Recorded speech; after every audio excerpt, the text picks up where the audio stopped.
Voilà un autre médecin.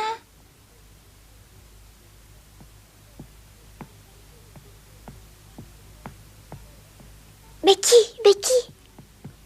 J'arrive. Que se passe-t-il? viens vite, sinon tu vas être punie. Oh, ça ne fait rien. Il y a plus grave. Le nouveau médecin vient d'arriver. Il avait l'air très inquiet. Oh, pauvre monsieur, souhaitons seulement qu'il ne soit pas atteint d'une grave maladie.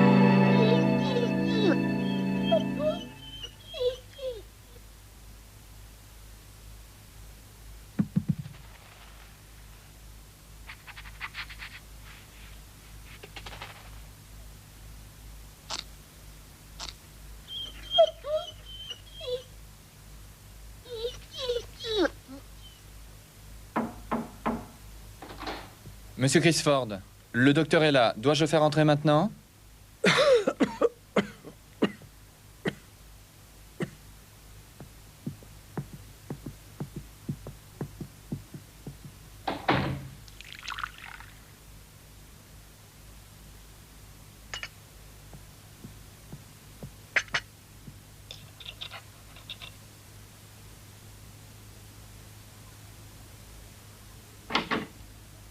Comment allez-vous, ma sœur? Avez-vous bien dormi? Très bien, merci. Avez-vous déjà déjeuné, Amélia? Oh oui, Gertrude, il y a plus d'une heure. Connaissez-vous les derniers candidatons qui circulent en ville? Notre nouveau voisin, Monsieur Crisford, fait parler de lui.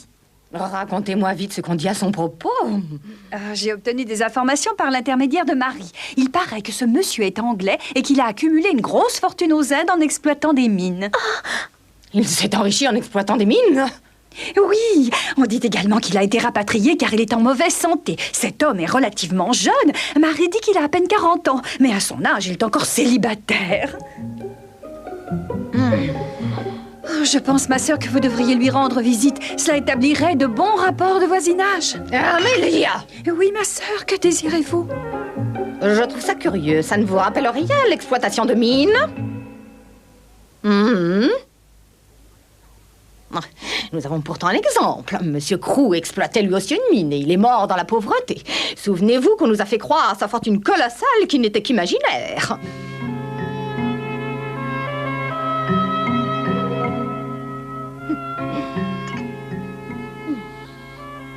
Quand je repense au père de Sarah, de nouveau, je me sens mal. Ouh. Amélia. Oh, je vous en prie, reprenez-vous. Notre voisin est sûrement un spéculateur qui a essayé de faire fortune en exploitant des mines de diamants. On ne doit pas s'apitoyer sur l'état de santé physique et morale de ce monsieur. Aussi, Amélia, j'exige que vous gardiez vos distances envers cette personne. Entendu. Je ferai comme vous voudrez. Enlève ce plateau, Sarah. Oui, tout de suite, mademoiselle Mange.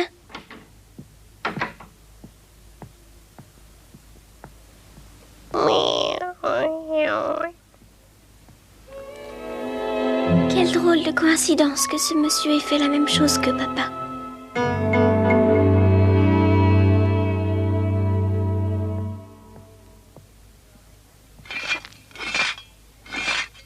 J'aurais jamais imaginé une chose pareille. Il n'y a pas plus de risque d'investir sa fortune dans une mine qu'ailleurs. Dans les mines, peu de gens réussissent et quand on ne gagne pas, le plus terrible, c'est qu'on perd tout ce que l'on possédait. En fait, on perd toujours. Si ce n'est pas l'argent, on perd la santé. Comme notre voisin, par exemple. Comme exemple, nous en avons un très proche. En investissant dans une mine, le père de Sarah s'est ruiné. Et il n'y a pas laissé uniquement sa fortune et mis cette fille sur la paille, il a également perdu sa vie. C'est quand même incroyable, ce toupet. Tu es resté planté là à nous écouter. Tu n'as pas honte. Ton devoir était de nous prévenir que tu étais revenu. Excusez-moi, madame. Vous parliez, je n'ai pas osé vous interrompre. Eh bien, tu ferais mieux d'aller au marché. Tu n'as pas oublié ce que tu dois acheter, hein? Non, monsieur James, je m'en souviens. Qu'est-ce que tu fais là, Becky? Tu devrais avoir terminé. N'oublie pas que tu dois encore nettoyer l'escalier. Ah, oui.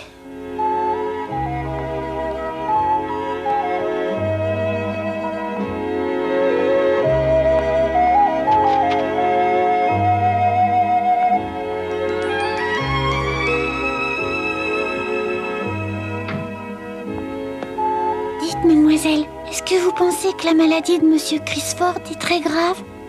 Franchement, je n'en sais rien du tout.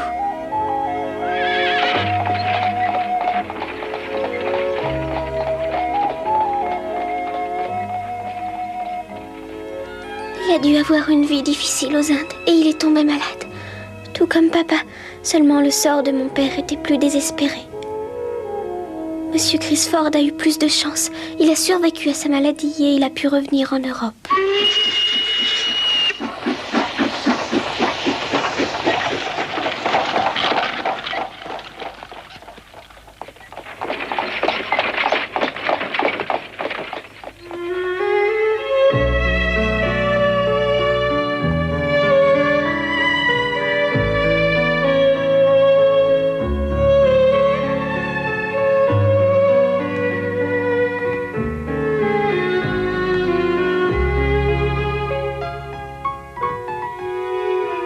Dieu, je vous en supplie, prenez cet homme en pitié et faites qu'il guérisse.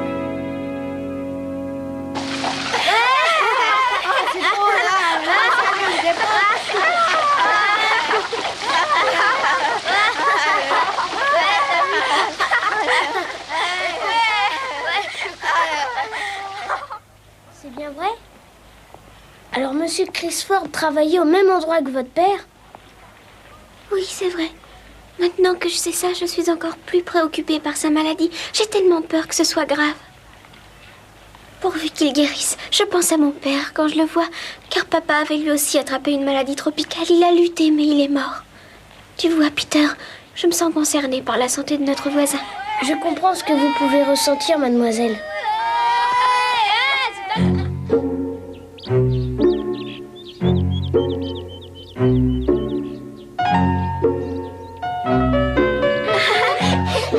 Moi, je veux le chocolat.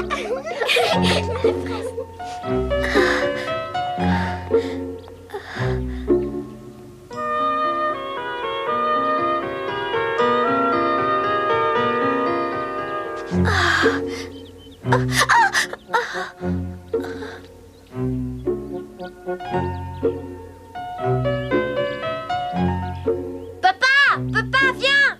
Dépêche-toi! C'est le petit garçon de l'autre jour.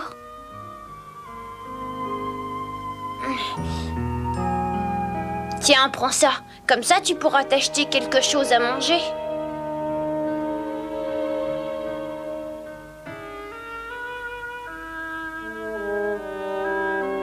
Merci. Tu es très gentil, mais reprends tes sous. Non, c'est pour toi. Tu en as plus besoin que moi.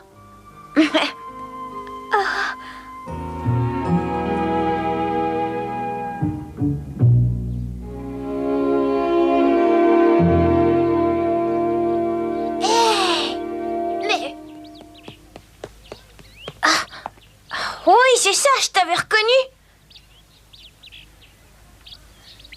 Ah, c'est vrai, je te remercie encore. T'as vraiment pas besoin de me remercier. Par contre, moi, je dois te faire des excuses. Quoi? Mais pour quelle raison tu veux me présenter des excuses? Parce que je pensais que tu étais une pauvre fille qui vendait des légumes pour vivre. Et c'est ma mère qui m'a fait remarquer que tu avais beaucoup d'allure et de classe. Elle pense que tu fais partie d'une grande famille qui a dû se trouver ruinée. Réponds-moi, c'est vrai? Non, c'est faux. J'ai toujours été pauvre. Je t'ai blessée, Eddie.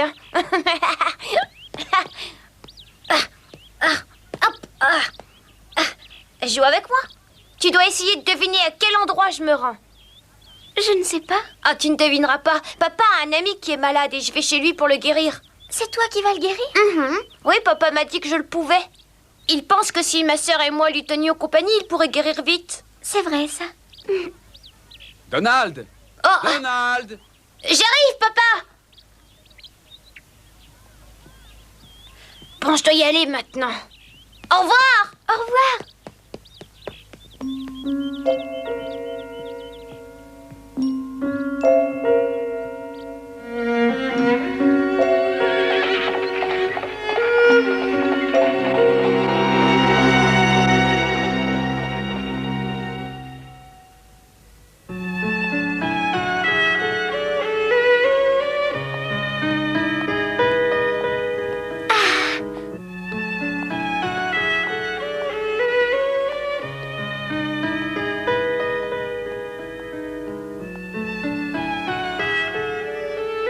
l'impression que notre voisin reçoit des visiteurs.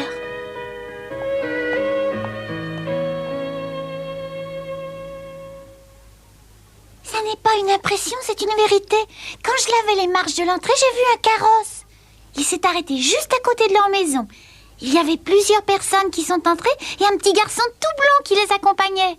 Un petit garçon blond, tu es sûr? Tu es déjà revenu du marché? Tu n'as pas acheté n'importe quoi pour aller vite, j'espère? Non, j'ai fait très attention.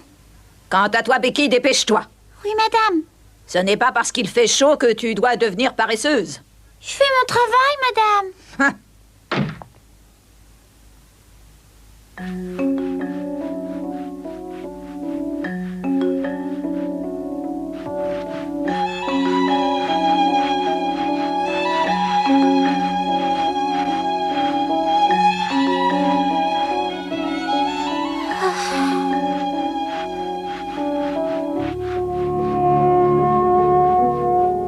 Tu sais, Becky, Quoi, mademoiselle? est-ce que tu as déjà pensé que de l'autre côté de ce mur, il y avait peut-être la chambre de notre voisin? Je n'y ai jamais pensé, mais c'est une possibilité.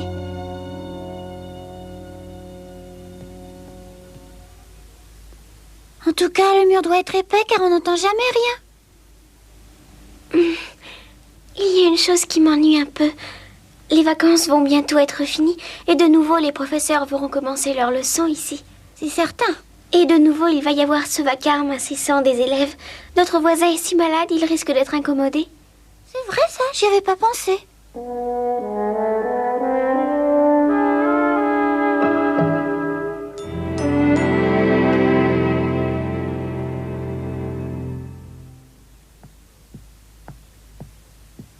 Monsieur Crisford, je viens juste d'avoir une conversation avec le médecin au sujet de votre maladie. Il affirme que les fièvres que vous avez attrapées aux Indes devraient avoir disparu et que vos maux ne sont pas d'ordre physique, mais sûrement d'ordre psychologique. Son diagnostic est peut-être vrai. Alors dans ce cas, votre guérison dépend uniquement de vous et de vous seul. Pourquoi vivre toujours par rapport au passé? Oubliez-le une fois pour toutes et vivez le présent.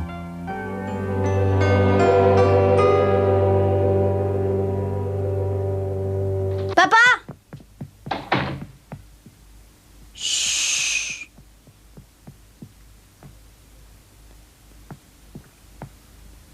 Écoute, Donald, je t'ai déjà demandé de ne pas crier. Je te l'avais dit moi aussi. Donald, Jeannette, venez ici tous les deux, s'il vous plaît. Hein?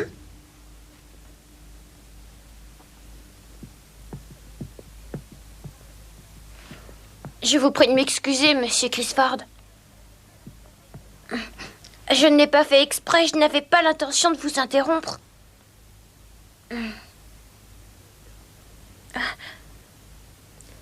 Ce n'est rien, Donald, ce n'est vraiment pas grave. Dis-moi une chose, que fais-tu toute la journée pour ne pas t'ennuyer?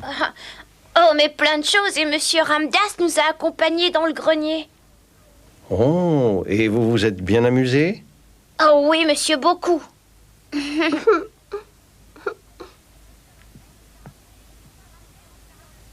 monsieur Ramdas nous a raconté que le singe s'était enfui dans le grenier des voisins. Soulia aime faire ce genre de plaisanterie. Oh, j'aurais bien voulu être là, je suis sûre que je l'aurais attrapé tout de suite. Oh, arrête un peu de jouer les retards.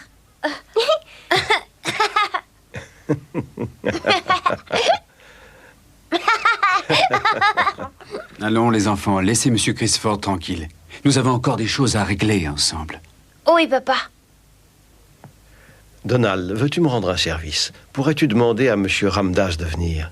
Tout de suite. Je te remercie beaucoup, mon garçon. Et si vous avez encore besoin de moi, n'hésitez pas. Vous m'avez fait demander, monsieur Crisford?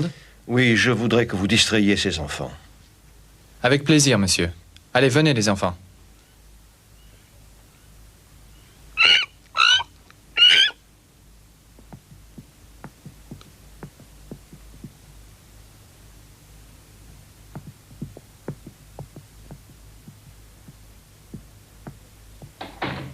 Je vous remercie, Monsieur Carmichael, J'ai une vie si vide, triste et pleine de remords. Quand je vois vos enfants, je me sens moins seul et leur présence me donne l'impression que je suis moi aussi un enfant. Je pense que vous me comprenez. Car vous n'êtes pas seulement mon avocat, vous êtes également un ami précieux. Votre confiance m'honore, monsieur. Monsieur Carmichael, il faut que vous m'aidiez. Je suis prêt à n'importe quoi pour retrouver la fille de mon pauvre ami qui est mort.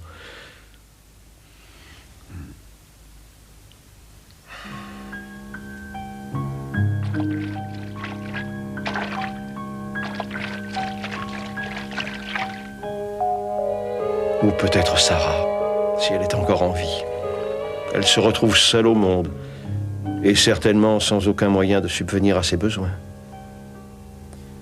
Et tout ceci est ma faute. Tu n'as pas encore terminé, Sarah? Tu as l'intention d'y passer ta vie?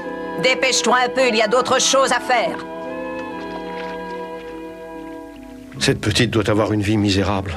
Elle doit certainement être obligée de faire les pires travaux pour survivre, alors que moi, je vis dans le luxe. Pauvre petite. C'est à cause de moi qu'elle se trouve dans une situation pareille. Et je suis l'unique responsable de sa misère.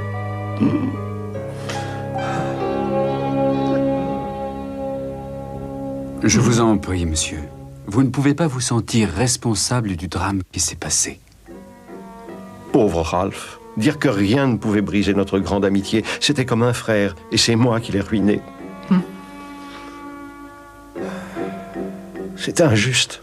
Cette mine de diamants que je gérais avec Ralph m'a comblé de richesses, mais cette immense fortune ne sert à rien. Mon meilleur ami est mort maintenant, et sa petite fille bien-aimée a disparu.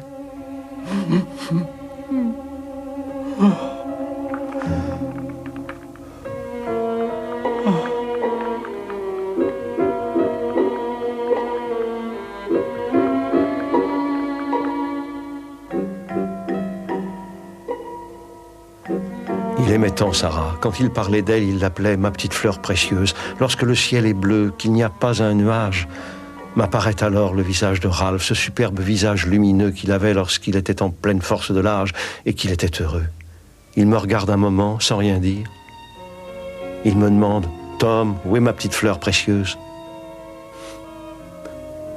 Mon ami, vous comprenez maintenant pourquoi je veux la retrouver ? Il faut absolument que je puisse répondre à mon ami Ralph.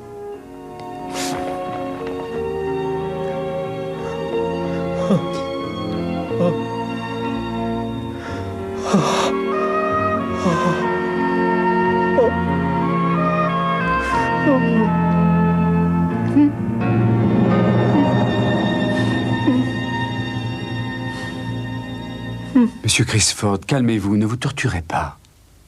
Nous faisons tout pour la retrouver. Ne vous inquiétez pas, nous y arriverons et vous pourrez lui remettre l'héritage qui lui revient.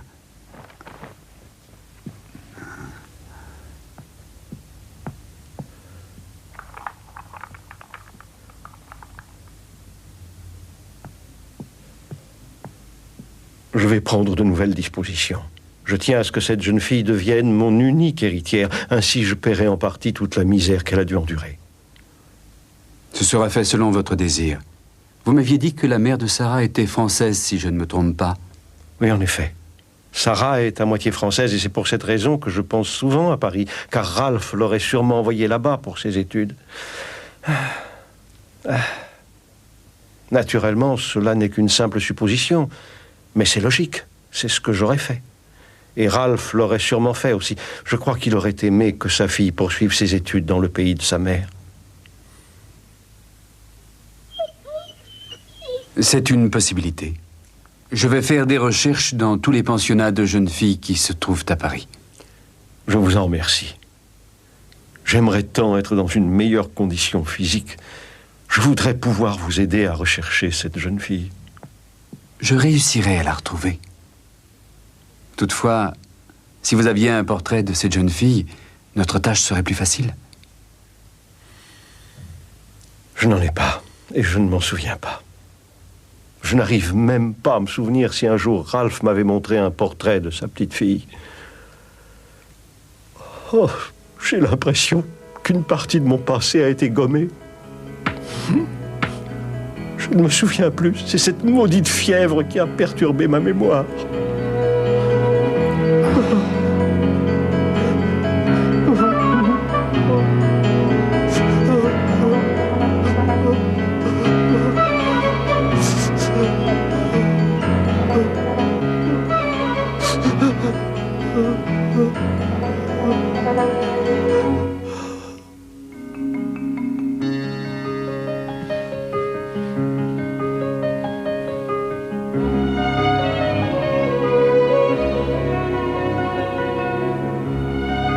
Sarah, pourquoi cette lampe est-elle allumée?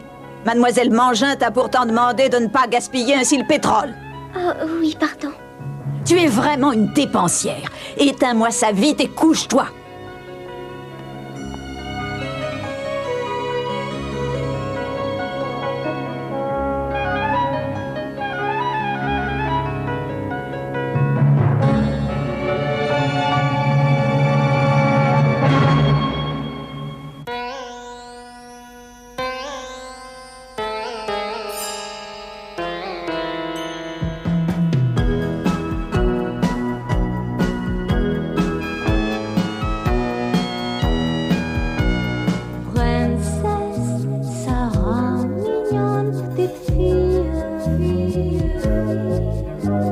Fraîche fleur, que belle